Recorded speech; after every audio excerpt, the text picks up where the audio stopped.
Uwian na, guys. Sa Pilipinas may nakita ako, may bridge na naman na ano. Ginagawa? Hindi. Bumagsak. Na bumagsak sa Cagayan. Grabe naman ang ano doon. Katakot pa. Imaginin mo yung ganito tapos biglang ano. Kaya minsan ayaw ko na din tumira sa Pilipinas. Mapadaan, bagsak. Mapapagkain, bagsak. Mapapolitika, bagsak na bagsak. Ay, ayun yung aeroplano ko. Yung aeroplano ko lang nga hindi bumabagsak. Yan. Kahit man lang sa, ano guys, sa panaginip, may, meron akong ano, yan o, lumilipad pa siya ngayon.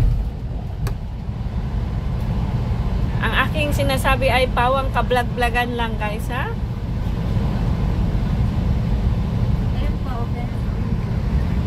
Ang ganda talaga ng weather today. Ay, sa susunod punta tayo sa Taipo o kaya sa Saikong. Hindi siya masyadong mainit naman kanina. Oo, ang ganda, yes. Saka mahangin kasi.